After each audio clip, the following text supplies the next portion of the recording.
जय श्री राम। जय जय श्री राम। आपको पता है आज तो राम नाम लेने का एक बहुत बड़ा कारण भी है। हमारी तिथि अनुसार आज कौन सी तिथि है, आपको जानते हैं? पौष का कौन सी एकादशी। तिथि है? डेट नहीं, इससे बेहतर क्या हो सकता है? फिर एक बार जय श्री राम। जय श्री राम। जय जय श्री राम। सनातन धर्म पे और हमारा कंट्री तो सेकुलर बोला जाता है, तो मतलब उसमें रिलीजन्स काफ़ी और भी, मतलब हमारा कंट्री जो है वो एक सनातन धर्म के हिसाब से वहाँ इतिहास को उठा के उससे चलाया जा रहा है, तो वो लोग बोलेंगे कि ये तो बायस हो गया। Good morning ma'am. मैम जैसा कि आपने बोला कि जो राजा सक्षम है वही राजा बन सकता है, तो हम लोगों ने इतिहास में देखा है कि जो राजा का बेटा होता है अधिकतर वही राजा बनता है। इसका कारण हम लोग को इंडस्ट्रियलिस्ट को आदर सम्मान करना चाहिए, उन लोग को बढ़ावा देना चाहिए और साथ ही में वो जो भी कर रहे हैं उसमें हम लोग को बाधा नहीं डालना चाहिए। लेकिन एक तरीके से जब हम लोग इंडस्ट्रियलिस्ट को मतलब प्रोत्साहन देते हैं तो इन्वायरमेंट का तो नुकसान होता है ना, क्योंकि अगर कोई फैक्ट्री सेटअप हो रहा है, कोई इंडस्ट्री सेटअप हो रहा है या फिर इन जनरल भी जैसे हॉस्पिटल वगैरह कुछ भी इंफ्रास्ट्रक्चर डेवलपमेंट हो रहा है तो इन्वायरमेंट का तो नुकसान हो ही रहा है। अब हाँ, एक तरीके से हम कह सकते हैं कि ये चीज़ मॉडरेशन में करो कि दोनों बैलेंस हो जाए, लेकिन क्या रियलिटी में इसको एग्जीक्यूट करना पॉसिबल है? उनके माइंडसेट का फर्क है, क्योंकि हम लोग राम को याद करते हैं अच्छाई के लिए और रावण को बुराई के लिए। पर बुराई क्यों है? बुराई क्यों है? अभिमान उनमें बहुत था, बहुत से गलत चॉइसेस उन्होंने लिए थे। हाँ, व्हाट? अनुशीलन समिट 2025 हम लोग यहाँ पहुँच गए और ये महाबोधि सांस्कृतिक केंद्र बोध गया। यहाँ हम लोगों के मित्र कार्यक्रम करवा रहे और हम लोग ट्राउज़र में पहुँच रहे हैं। यहाँ सब यूनिफॉर्म में पहुँच रहे हैं हम लोग, ट्राउज़र और ये अपर में पहुँच रहे हैं।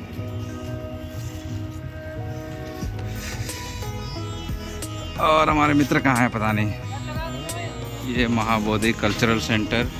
हाँ हेलो आदर्श, किधर है? अरे सब यूनिफॉर्म में, हम लोग ट्राउजर और यहाँ अपर में पहुँच रहे हैं।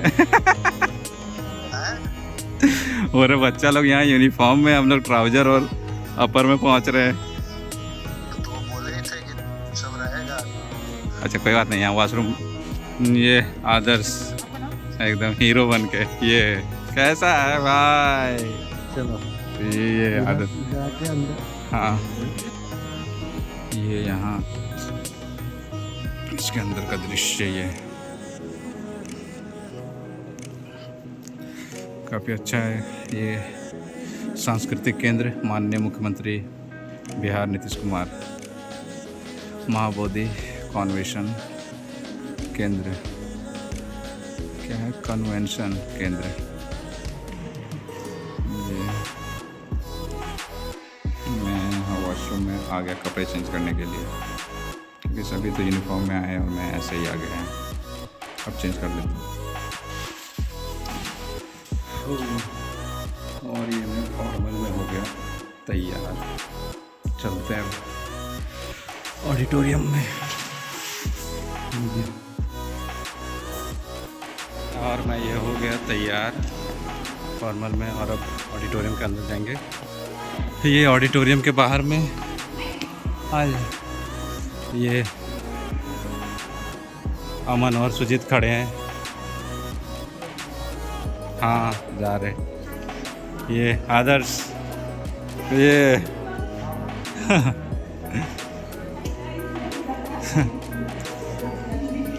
और इधर ऑडिटोरियम, अंदर का ऑडिटोरियम दिखाते हैं। काफ़ी बड़ा 500 सीटर ऑडिटोरियम है ये, और ये अभी का कार्यक्रम यहीं पे होगा।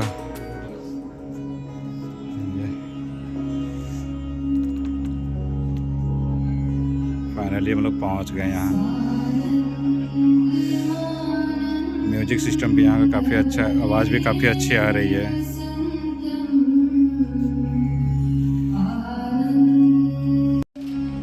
हम ये ऑडिटोरियम में पहुंच गए और मतलब यहाँ आदर्श की जहाँ कार्यक्रम होने वाली है, अनुशीलन एजुकेशन फाउंडेशन रिसर्च पता नहीं क्या है वो।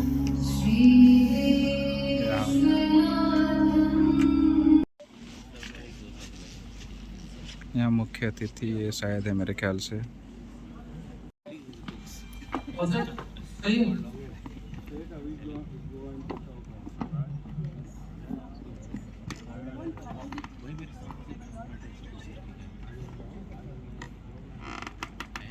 सेवा केंद्र के लोग भी यहाँ आए हुए हैं केरला से। Charity, prosperity, security, why should you help us, demography, intolerance, conversion mafia, medicine, education, health, gulf, NRI influence, love, जिहाद, fake secular political system, history of Hindus in Kerala. बाकी सही है सारी। देखिए जैसे Hindu Rashtra, overall upliftment of Hindus, economical empowerment, free food, medical assistance, educational help, ये सारी चीज़ें ये उपलब्ध करवाते हैं। और ये केरला में बहुत ही अच्छा काम कर रहे हैं हिंदू सेवा केंद्र। और भी इधर जैसे देखिए यहाँ भी बहुत सारी चीज़ें हैं। अभी देखते हैं और कार्यक्रम में क्या क्या होता है। ये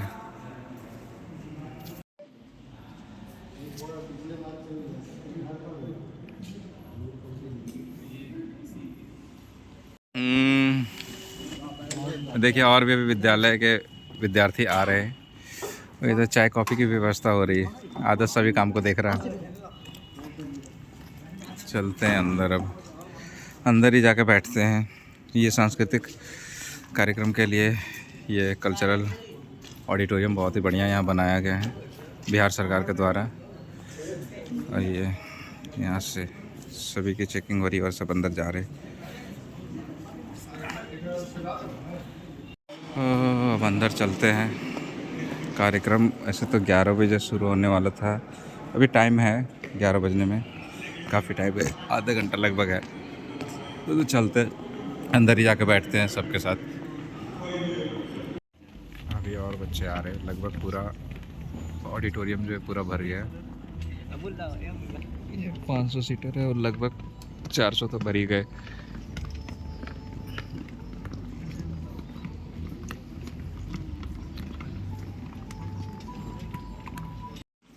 It is a moment of immense pride and gratitude to welcome you all to the Anushrilan Summit 2025, organized by Anushrilan Education and Research Department.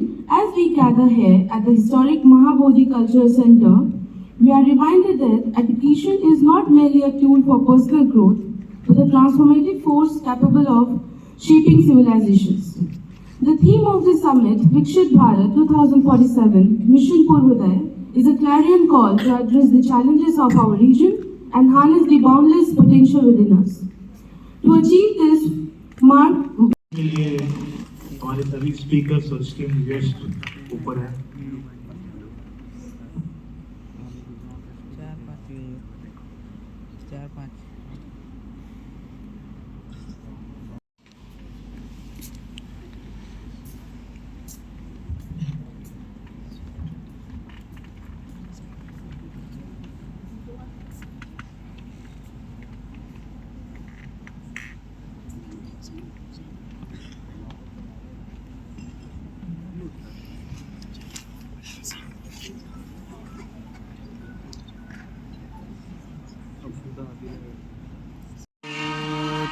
जनार्दना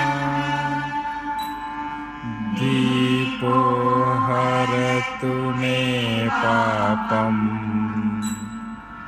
Deepjyoti नमोस्तुते, शुभं करोतु कल्याणम्, आरोग्यं सुखसम्पदम्, देशबुद्धि विनाशाय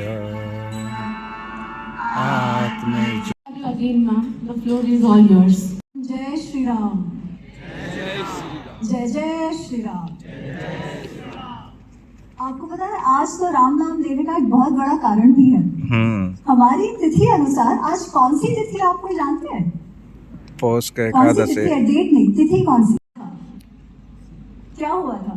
राम मंदिर का शिलान्यास नहीं, राम मंदिर बन के प्राण प्रतिष्ठा हुआ था। शिलान्यास बोल रहे। रामलला के घर पर रामलला के मंदिर में इतने वर्षों के संघर्ष के बाद और आज उसी तिथि पर आप सबके बीच मिला। इससे बेहतर क्या हो सकता है? फिर एक बार जय श्री राम, जय श्री राम, जय जय श्री राम। मेरा जो टॉपिक है वो थोड़ा सा सीरियस है इस बार का टॉपिक है, क्योंकि इनका जो ओवरऑल थीम अनुशीलन फाउंडेशन का इस बार के टॉक का है। पिछले बार तो आप में से कुछ लोग थे जब मैंने महाभारत रामायण पर बात की थी। आज भी करूंगी तो महाभारत रामायण पर ही बात, मुझे केवल उतना ही आता है। पर आज थोड़ा सा अलग टॉपिक है, क्योंकि जो ओवरऑल थीम है वो है विकसित भारत। मोदी जी ने कहा है 2047। विकसित होने का अर्थ क्या? हम सब के पास जो बेसिक आवश्यकताएं हो वो सारी पहुंचे, है ना। जैसे आज भी गांव में पानी नहीं मिल रहा, आज भी गांव में टॉयलेट्स नहीं है, आज भी इतने सारे लोग जो है वो बिलो पॉवर्टी लाइन है। तो उस सबसे बाहर निकलना है। जैसे यूएस में हम देखते हैं या यूरोप में देखते हैं कि बेसिक आवश्यकताएं तो सबको मिलती ही है, सब खुश होते हैं एटलीस्ट फाइनेंशियली। तो ये विकसित भारत का हेतु है। अब एक विकसित भारत कैसे जाओ, उसके लिए आपको पॉलिसीज करनी पड़ती है, उसके लिए आपको इम्प्लीमेंटेशन करना पड़ता है, उसके लिए आपको ब्यूरोक्रेसी आपकी अच्छे से चले, उसके लिए आपके मंत्री सही से काम करें, ये सभी आपको चाहिए। अब ये बात कोई आज की नहीं है, ये बात तो हमेशा से हमारे यहाँ चली आ रही है। अगर आपको कोई कहे कि सबसे थोड़ा बहुत इकोनॉमिक्स पॉलिटिकल साइंस कुछ तो होगा ना आप सबको, तो जब हम जनरली पॉलिटिकल साइंस वगैरह पढ़ते हैं, इकोनॉमिक्स पढ़ते हैं, तो हम हमेशा वेस्टर्न फ्रेमवर्क्स देखते हैं कि उनका क्या फिलॉसफी था, उनका क्या दर्शन था, उन्होंने किस प्रकार शासन तंत्र की बात कही। पर हमारे शास्त्रों में राम राज्य का तो आपने देखा, और जैसे मैं कह रही थी राम राज्य तो पॉलिसीज पे डिपेंड करता है। श्री राम राजा तो है, पर पॉलिसीज आपकी क्या है जिसके कारण आप राज्य को चला रहे हो। और ये हमें कैसे पता कि ये पॉलिसी पे डिपेंड करता है? क्योंकि यही बात हमें रामायण में भी बताई गई है। रामायण का जो अयोध्या कांड का 100वां सर्ग है, सर्ग 100।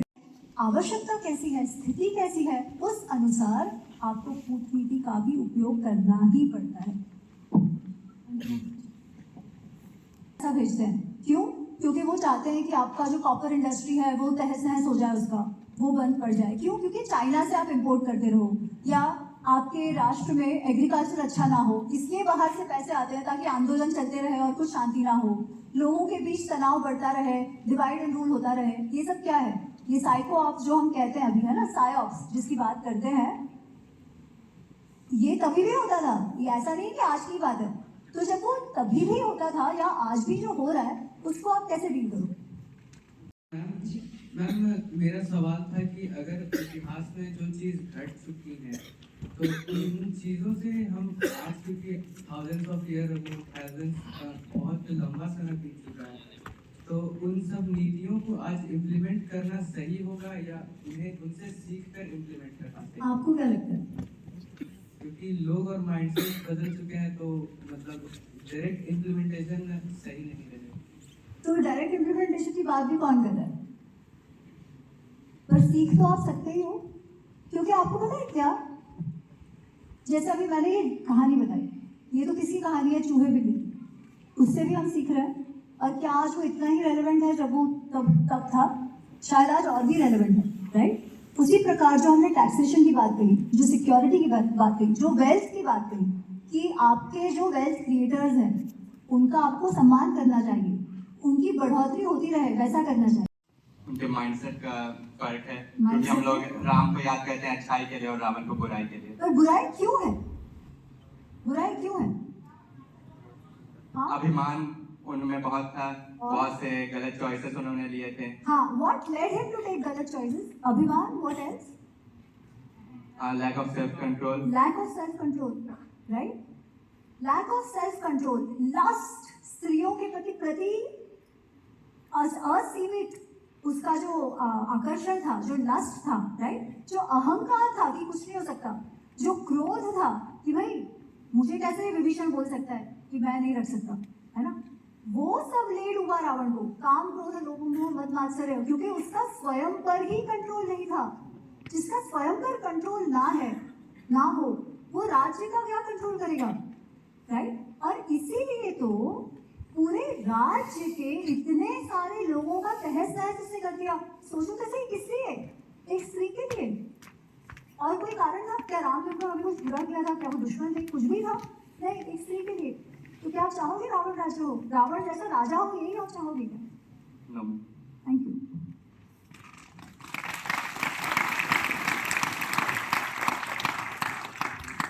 रामराज का जिक्र किया तो लोग आजकल कंपेयर करते हैं आजकल की गवर्नमेंट को रामराज से, बट उसमें एक पब्लिक का क्या रोल रहेगा? एज इट सेंस उस टाइम पब्लिक में बेसिक एथिक्स हुआ करते थे, एक प्रजा का क्या रोल रहेगा रामराज में? ये आपने बहुत ही सुंदर प्रश्न पूछा। इनफैक्ट ये महाभारत में भी आता है, जब भीष्म पूछते हैं कि प्रजा का क्या रोल है ना? तो प्रजा का क्या रोल है? सबसे पहला काम तो प्रजा का ये रोल है कि वो सही सरकार को चुने। महाभारत में वो कहते हैं प्रजा का सबसे पहला कर्तव्य ये है कि वो सही राजा को चुने। ठीक है, सही राजा होना चाहिए।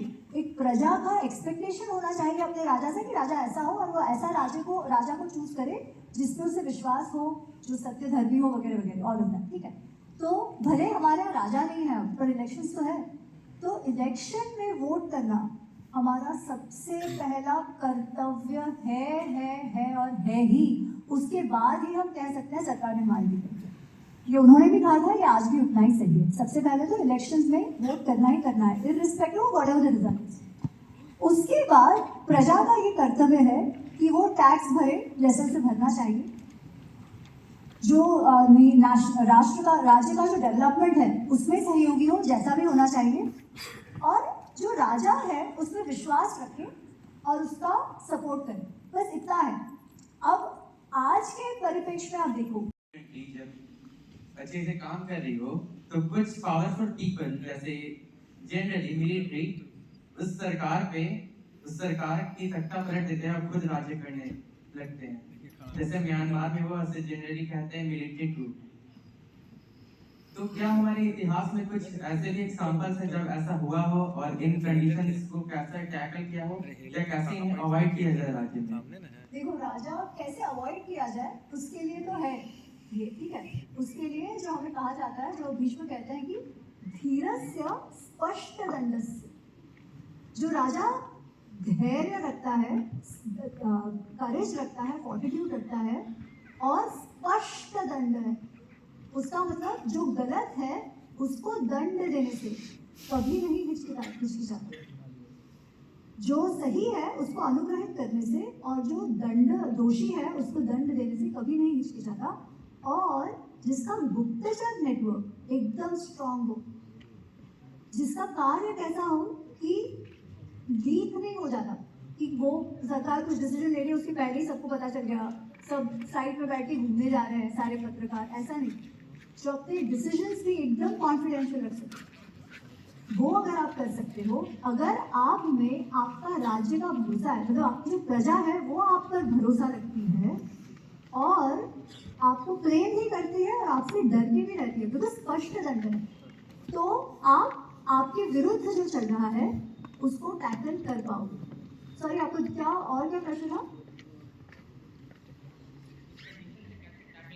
हाँ, तो टैकल तो यही है, यू हैव टू बी, आपके आँख नाक हमेशा खुले होने चाहिए और आपका भाव भी सही होना चाहिए। और जहाँ जहाँ आपको कूटनीति का उपयोग करना है वो भी आपको करना ही चाहिए। पर ये बात हर जगह होती है, जहाँ कहीं भी जो पावरफुल हो रहा है दूसरे लोग उसको तोड़ने का प्रयत्न करते हैं। इनफैक्ट नीति शास्त्र में तो ये भी कहा जाता है कि आपको भी ये प्रयत्न हमेशा करते रहना चाहिए कि आपके जो शत्रु है वो शक्तिशाली ना हो, तो आपको भी उनके देश में क्या चल रहा है, उनके क्या छिद्र है, उनमें क्या डिस्कॉर्ड है, वो भी देखते रहना चाहिए और ज़रूरत पड़े तो उनका उपयोग भी करना चाहिए।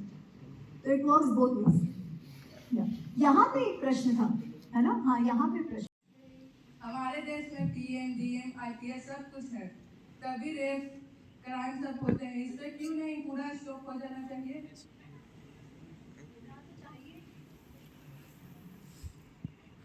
होना तो चाहिए, इसमें तो कोई दो बात हो ही नहीं सकता। होना तो चाहिए ही, हो क्यों नहीं रहा है इस पे चर्चा हो सकती है ना? पर उसमें सरकार तंत्र का तो एक है ही। रेप कर कौन रहा है? कोई बाहर से आ रहा है, ऊपर से कौन कर रहा है? हमारे ही लोग कर रहे हैं। तो हम कह रहे हैं कि सरकार को करना चाहिए, उसे तो करना ही चाहिए। उसके लिए भी दंड जो है वो अत्यंत आवश्यक है और ज़रूरी है कि भाई दंड तो सही से होना ही चाहिए, पर उसके पहले का भी तो है ना कि लोगों को भी तो ऐसा नहीं करना चाहिए। तो वो कैसे होगा? क्या वो हमारे परिवारों से शुरुआत हो सकती है कि हम हमारे घर पे बच्चों को वो संस्कार दें? तो उसके लिए तो राजा या प्रजा या देश को कुछ नहीं करना है, वो अपनी ओर पे करेंगे, वो अपनी ओर पे दंड देंगे, उसका अपना प्रोसेस है ना। क्योंकि ये भी नहीं हो सकता कि आजकल झूठे झूठे केसेस डाल दो और किसी इनोसेंट को आप ये दंडित कर दो, ये भी नहीं होना चाहिए। इसलिए न्याय प्रक्रिया समय लेती है और वो तो चलती रहती है ना। पर हाँ, वो कार्य सरकार ने करना चाहिए, सिक्योरिटी का कार्य सरकार ने करना चाहिए, बट संस्कार का काम किसने करना चाहिए? Thank you. Good morning ma'am. Ma'am जैसा कि आपने बोला कि जो राजा सक्षम है वही राजा बन सकता है, तो हम लोगों ने इतिहास में देखा है कि जो राजा का बेटा होता है अधिकतर वही राजा बनता है। इसका कारण अर्थशास्त्र का जो देखिए पहले के टाइम में तो सभी कुछ परिवार में ही होता था, है ना।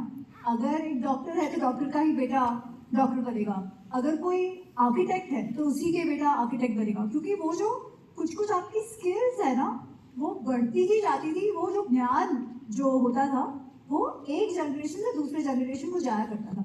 ऐसा हर जगह था, सिर्फ हमारे यहाँ नहीं है। आज भी अगर आप वेस्ट में भी देखो तो राजा उन्हीं का बेटा बनता है ना, कोई बाहर से तो नहीं आता। तो वो वैसे ही था, वो जो परिवार से ही आया करता था। पर ऐसा नहीं है कि अगर किसी राजा को लगे कि मेरा बेटा एकदम ही अच्छा नहीं है तो वो उसे तो भी वो उसी को बनाना था, ऐसा नहीं है।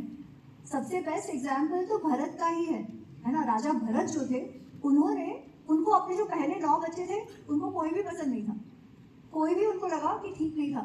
फिर ऐसे कहते हैं कि उन्होंने भरद्वाज मुनि द्वारा एक यज्ञ कराया और वहां से उनको एक बच्चा मिला, भूमन्यु, और फिर वो भूमन्यु राजा बने। तो वो राजा में भी था कि वो अपने बच्चों का स्किल सेट चेक करते हैं कि नहीं, पहली बात। दूसरी बात, उनका जो प्रशिक्षण होता था ना वो बचपन से होता था और वो अत्यंत महत्वपूर्ण है। जैसे अर्थशास्त्र जनरली हम कूटनीति वगैरह की बात करते हैं, बट अर्थशास्त्र का जो पहला चैप्टर है दैट टॉक्स अबाउट विनयाधिकरणम। विनयाधिकरणम मतलब ट्रेनिंग ऑफ द प्रिंस। जब आपको पता है कि ये राजा बनेगा आगे जाके, तो आप उसकी ट्रेनिंग ही उस प्रकार से करोगे ना जो बाकी किसी की वैसी नहीं हो रही है। आप स्पेशलाइज ट्रेनिंग बचपन से उनको ऐसा ट्रेन करोगे कि वो राजा बनने के लिए ही राजा ही बनेगा, ये सोच के आप उसको बहुत ही स्पेशलाइज ट्रेनिंग दे रहे हो, उस किस्म का एक्सपोजर दे रहे हो। वो अपने पिताजी से सीख रहा है ना। इसीलिए उनका राजा बनना उपयुक्त हुआ करता था। पर ऐसा नहीं है कि उनको हरा के कोई और राजा नहीं बना। हिस्ट्री में तो ये कितना सारा है ना, कि राजा तो राजा थे पर वो अच्छे नहीं थे या वीक हो गए, तो उनका जो मंत्री है वो उनको बेदखल कर देता है, राजा बन जाता है। या फिर कोई सेनापति है वो उनको बेदखल कर देता है। या चंद्रगुप्त मौर्य जैसा कोई है जो किसी राज परिवार से भी नहीं आता है, और धनानंद जैसे महापद्म जो नंदा डायनेस्टी है उसको भी खत्म कर देता है। तो ये तो चलते आ रहा है। इसीलिए तो अलग अलग डायनेस्टीज आए ना, एक खत्म हुई दूसरी आई, एक खत्म हुई दूसरी आई। वो इसी प्रकार तो आई कि जब राजा वीक हो गया और संभाल नहीं पाया तो किसी और ने, जो उसका बेटा नहीं है, वो चढ़ बैठा। तो ये तो चलते ही रहता है। आपने जितनी बातें बताई हैं वो था governance lesson from our class, जो कि टोटली बेस्ड है सनातन धर्म पे। और हमारा कंट्री तो सेकुलर बोला जाता है, तो मतलब उसमें रिलीजन्स काफ़ी और भी, मतलब हमारा कंट्री जो है वो एक सनातन धर्म के हिसाब से वहाँ इतिहास को उठा के उससे चलाया जा रहा है। तो वो लोग बोलेंगे कि ये तो बायस्ड हो गया। मुझे एक आप बात बताओ, मैंने जितनी भी बात कही उसमें कौन सी ऐसी बात है जो आपको लगता है जो क्रिश्चियन बोलेगा नहीं मुझे ज़्यादा टैक्स भरना है? आप बोल रहे हो कि टैक्स इसके जैसा ये तो सेंस है ना सबका कि वो रिलीजन वो मैं आपसे आपको पूछ रही हूँ।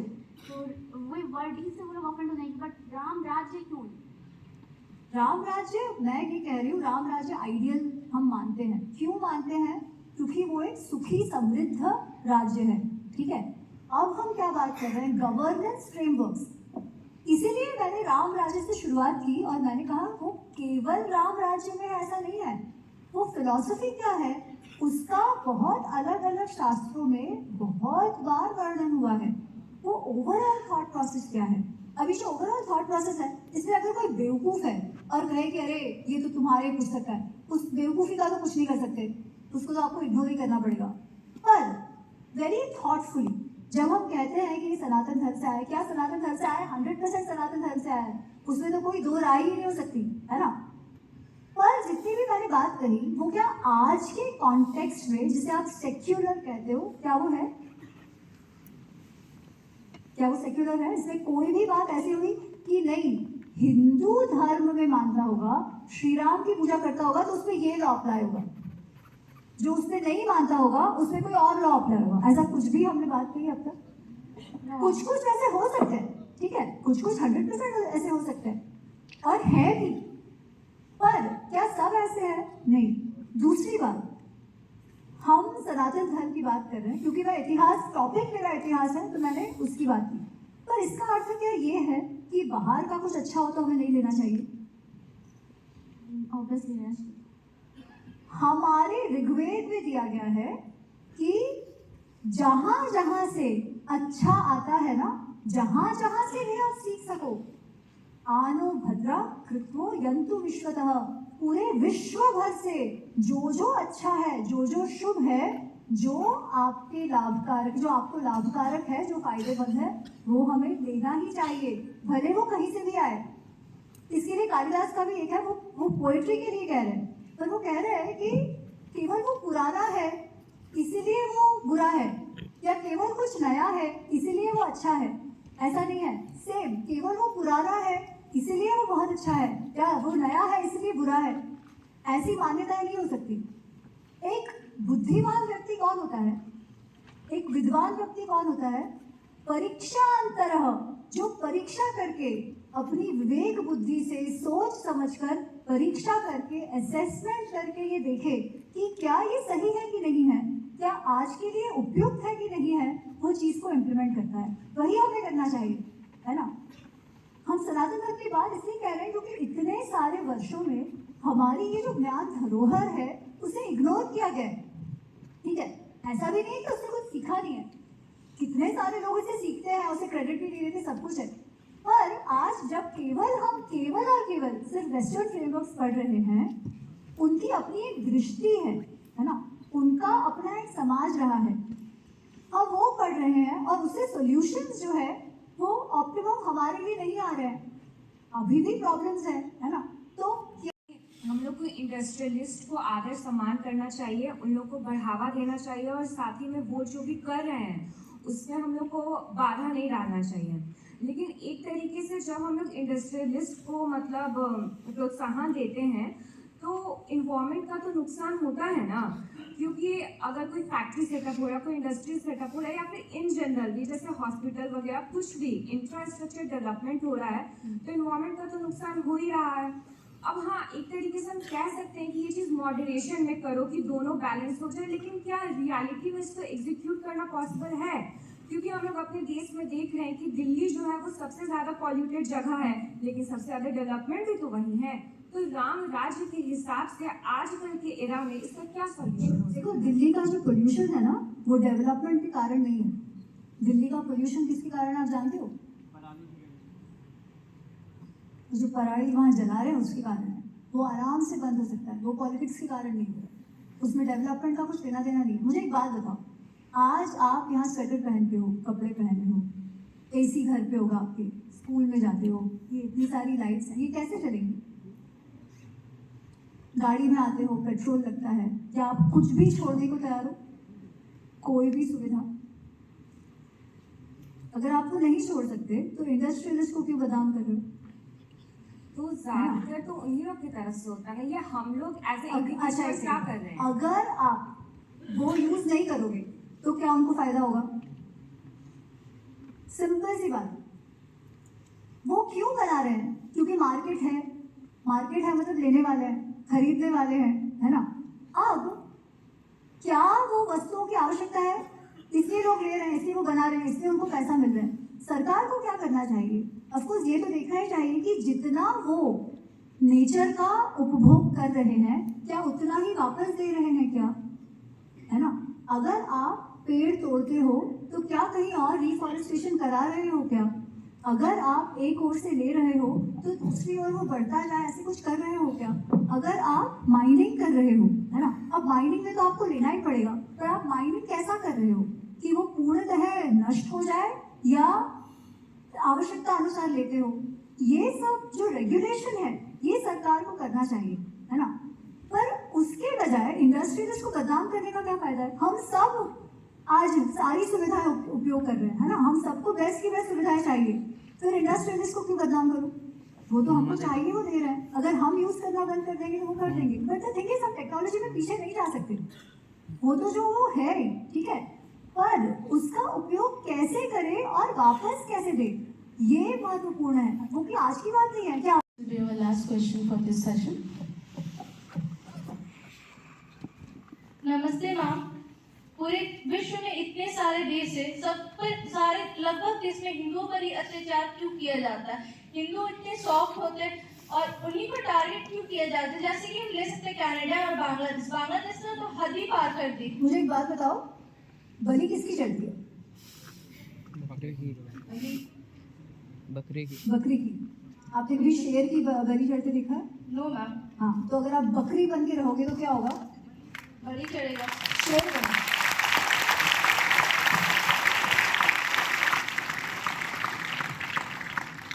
बहुत बहुत आभार फिर एक बार।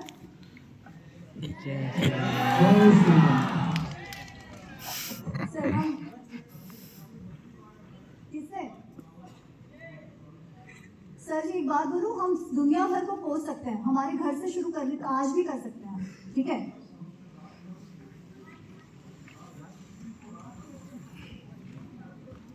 उसका अर्थ राज धर्म को ही हम सही से नहीं समझे, इसमें किसी और की कहाँ गलती हो सकती है? तो ऐसा कैसे हुआ कि ये हमें ही नहीं सिखा पाए? हम भारत में रह रहे हैं और हम बकरी हैं, हिंदू बकरी। मुझे एक बात बताओ, मैंने पिछली बार सेशन किया था ना, तो मैंने एक बात पूछी थी, आपके कितनों के घर पे महाभारत है? बहुत कम, 50% भी लोग नहीं है, ठीक है? ऐसा क्यों? क्योंकि वही मैं बोल रहा हूँ कि क्या आप सबने सुना है महाभारत घर पे रखोगे तो महाभारत हो जाएगा? किसने किया ये? कौन? क्या कोई मुगल या कोई क्रिश्चियन हमारे सर में आके बोल के गए कि बाबा आपका जो धर्मशास्त्र है जिससे आपको धर्म की सीख मिलती है वो घर पे मत रखो, महाभारत हो जाएगा? किसने बताया? हमने किया। We made ourselves weak. अब हम रोते रहेंगे, विक्टिमाइज होते रहेंगे, हमको मारा करते रहेंगे, क्या होगा? और मारेंगे। अगर हम हमारे अंदर की कुवृत्तियां, कुरीतियों पर काम नहीं करेंगे, आज भी दुनिया को ही कोसेंगे, फिर भी महाभारत रामायण जैसे ग्रंथ जैसे पढ़ने चाहिए वैसे नहीं पढ़ेंगे। तो आपको एक दूसरी बात बताती हूँ, मैं जब भी कई बार श्री राम की बात करती हूँ और श्री राम का वो जो डिस्क्रिप्शन देती हूँ कि कैसे एकदम क्षत्रिय जैसा उनका शरीर था, हट्टे कट्टे थे, कैसे वो गुस्सा, उनका गुस्सा कैसे था कि देवता भी डर जाते थे। जब उसकी बात होती है तो लोग कहते नहीं क्या बात करिए, श्री राम तो हमेशा से शांत ही होते थे। अधिकतर लोग यही कहते हैं, अरे नहीं वो तो गुस्सा कर ही नहीं सकते, वो तो राजनीति उपयोग ही नहीं कर सकते, वो तो वाली को पीछे से मार ही नहीं सकते। क्यों? क्योंकि हमने केवल अरुण गोविल जी को दिखाया। अब जब हम हमारे शास्त्रों से जो राजधर्म की सीख लेनी चाहिए वो लेते ही नहीं है। हमने श्री राम और श्री कृष्ण को, भगवान तो वो है, पर हमने क्या सोचा वो तो भगवान कर सकते हैं, हमारे लिए नहीं है ना? वो तो हमको तो केवल पूजा करनी है, बाकी कुछ नहीं करना। बाकी जो करना है वो कर सकते हैं, हम नहीं करते। हमने वहां से भागने का, हमारा जो कर्तव्य है, जो उन्होंने सिखाया है, जो कृष्ण नीति रामायण में जो शास्त्र राजधर्म का जो पाठ बताया है, वो सब हम भूल गए और अब हम दूसरों को कोस रहे हैं। दूसरों को कोसना हमेशा आसान होता है, पर जब दूसरों को कोसोगे तो आपकी कोई प्रवृत्ति कुछ नहीं होगी, आपका प्रोग्रेस कुछ नहीं होगा। अपने से शुरू करो, समझो तो सही कि हम जो कह रहे हमारे राजधर्म ने हमको बकरी बना दिया। अरे हमारे राजधर्म ने नहीं, हमारी गधे जैसी समझ ने हमको बकरी बना दिया। उसमें राजधर्म का प्रॉब्लम नहीं है, प्रॉब्लम हमारा है। शास्त्रों को भूल गए, हम हमारे राजधर्म को भूल गए, हम हमारे ऋषियों के सीख को भूल गए। अभी समय है, अब तो जागो। Thank you so much. जय जय श्री राम, जय जय Shri Ram.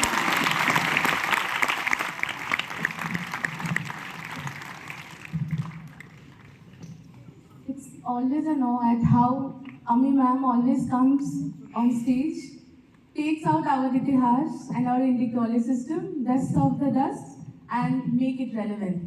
I remember, ma'am, the first time when I watched your video, there was this, like Jai Sai Deepak told, you are making Itihas cool for us. So thank you so much. A big round of applause for me, ma'am.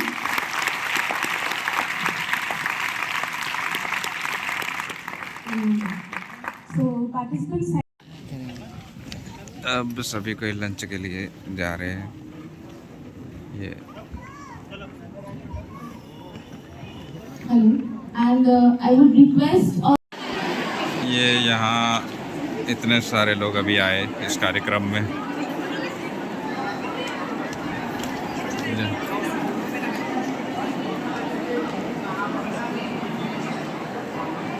शुरू में तो लगा ही नहीं था कि इतने लोग होंगे, फिर धीरे धीरे करके इतने सारे लोग हो गए। ये सभी बच्चे लंच करने के लिए यहाँ आ गए। अभी मैं भी इनके साथ ही लंच करूँगा। ये यहाँ का ये कैफेटेरिया है बोलो या फिर हॉल बोलो, काफ़ी बड़ा है। खाने के लिए भी 400-500 लोग तो आराम से खा ही सकते हैं।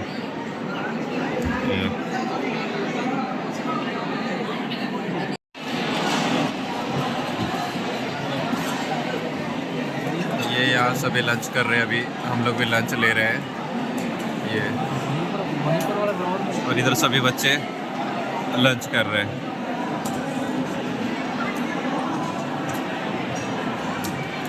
बच्चों को ऐसे कार्यक्रम में आना चाहिए, इससे काफ़ी कुछ सीखने को मिलती है। और मैं काफ़ी बच्चों को लाना चाह रहा था, लेकिन काफ़ी बच्चे नहीं आए। कोई बात नहीं, जितने आए उतने ही सही। ठीक।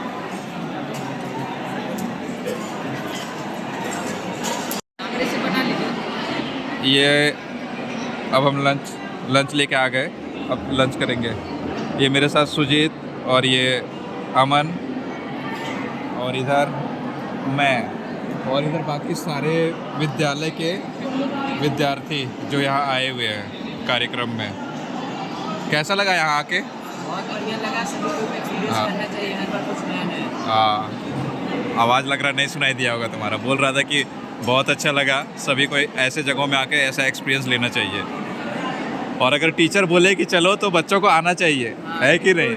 अनुभव होना चाहिए। हाँ, सब जगह एक्सपीरियंस होना चाहिए। ठीक। अब खाओ।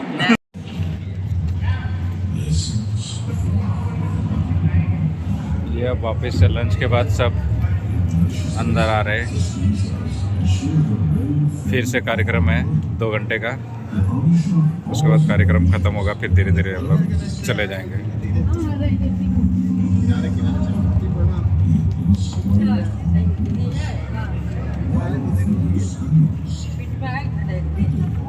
ये आदर्श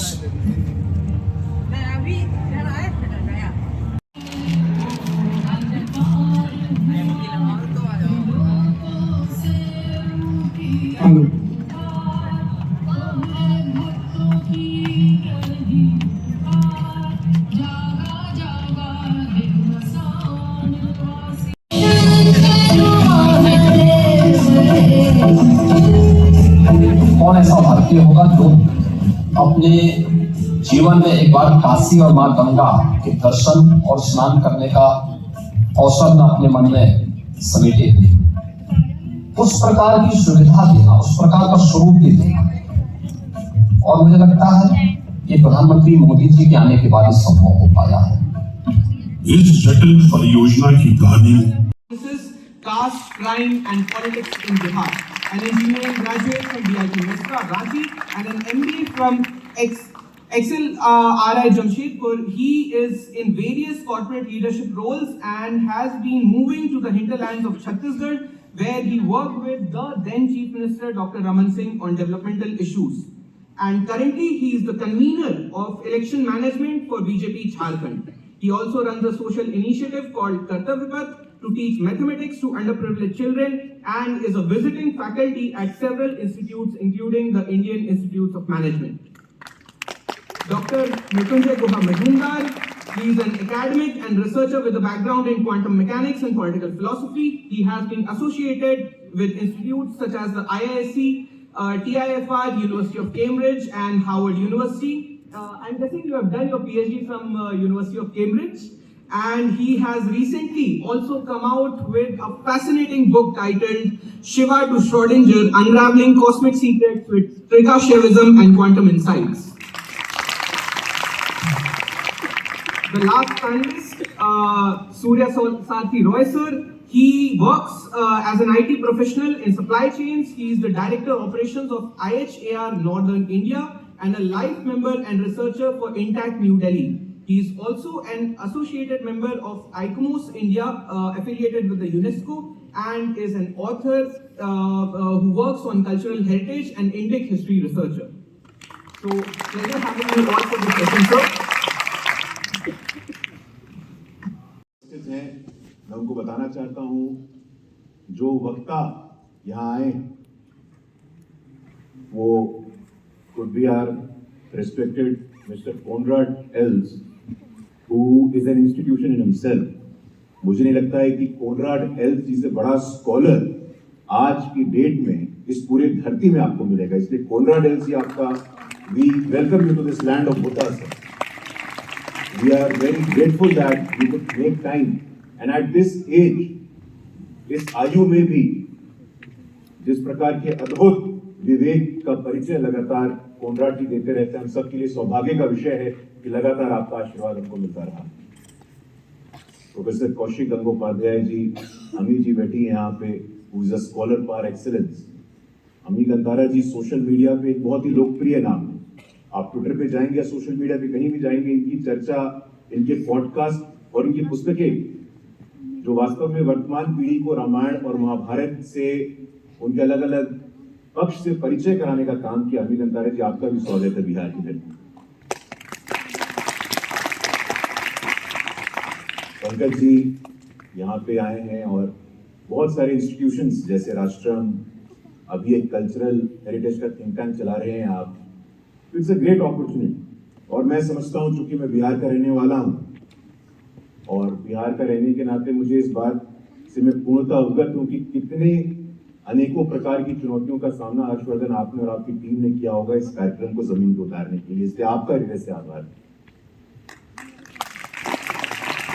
अभी the previous speaker spoke about IKS, जो इंडियन नॉलेज सिस्टम, और उसके अलावा how we must make an effort towards decolonizing ourselves. हम एक औपनिवेशिक मानसिकता से निकलने का प्रयास कैसा करें, इसका उदाहरण इस धरती से ही मिलता है. यहाँ बहुत सारे स्कूल से हमारे दोस्त आए हैं, बैठे हैं यहाँ. हमें ये समझना चाहिए कि अगर वेस्टर्न फिलॉसफी की बात करें, if we speak of western philosophy, और बहुत अच्छी बात है मृत्युंजय जी ने कि विकास नहीं न्याय. लेकिन मृत्युंजय जी, मैं एक पक्ष जोड़ना चाहता हूं कि यही बिहार और यही मगध की भूमि है जो पूरे भारत को नहीं, पूरे विश्व को एक ऐसा मॉडल प्रस्तुत करेगी जहां विकास भी होगा और न्याय भी सुनिश्चित होगा. ये बाइनरी की भूमि नहीं है. हम बाइनरी में नहीं जीते हैं. हमारे यहाँ तो दर्शन का इतिहास देखो आप, सोहम, दासोहम, तू भी, मैं भी, हम सबको साथ लेकर के चलने में विश्वास रखते हैं. तो हाँ, पॉलिटिकल इंस्टेबिलिटी होगी. आज की तारीख में हमारे ह्यूमन डेवलपमेंट इंडिकेटर शायद इतने बेहतर नहीं है, लेकिन मुझे पूरा भरोसा है और पूरा विश्वास है कि आज हमारी पीढ़ी के ऊपर this responsibility, I don't call it a burden, मैं इसको जिम्मेवारी कहता हूं और दायित्व कहता हूं. हमारी पीढ़ी के ऊपर यह काम है, क्योंकि हमारी जो पिछली पीढ़ी थी, the previous generation, they had to move out of Bihar. For certain social reasons, लेकिन हमारी पीढ़ी के ऊपर इस बात का बहुत प्रमुख दायित्व है। और मुझे पूरा विश्वास है कि अभी जो वातावरण बन रहा है, अभी जो माहौल बन रहा है, there is a new energy, there is a new wave of enthusiasm in the entire country. आज पूरे देश में ऐसा वातावरण बना है। आज बिहटा में, पटना के बगल में एक ड्राई पोर्ट बन रहा है, स्पेशल इकोनॉमिक जोन। निश्चित रूप से ऐसे अवसर या मौके होते हैं जब हम आत्ममंथन करें, we do a bit of soul searching also, कि हमसे कमियां कहां रह गई हैं, उन कमियों को आइडेंटिफाई करना और ऐसे कार्यक्रमों के माध्यम से कुछ एक्शनेबल पॉइंट्स तैयार करना और हमारे लोगों को इनसे लाभान्वित होने का अवसर दिया है। मैं पुनः आभार व्यक्त करता हूं और बहुत बहुत धन्यवाद सर, धन्यवाद। ये आदर्श के पापा आए हुए थे, अब जा रहे, हम लोग यहाँ चाय पी रहे। ये मैं यहाँ चाय पी रहा हूँ। ये आदर्श पापा को बोल रहा स्टेशन छोड़ दीजिए भैया। और यहाँ ये डीएवी के बच्चे।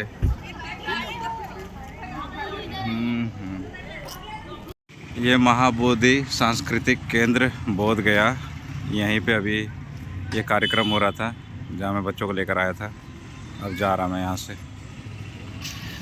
ये अनुशीलन समिट 2025 यहाँ हो रहा था, जिसका को फाउंडर हमारा मित्र आदर्श रंजन भी है। और ये इसी महाबोधि सांस्कृतिक केंद्र बोध गया में ये कार्यक्रम हो रहा था। अब यहाँ से हम लोग निकल के बाहर मेला लगा हो, मेला में जाएंगे। ये अनुशीलन समिट यही यहाँ हो रहा था, एक कार्यक्रम।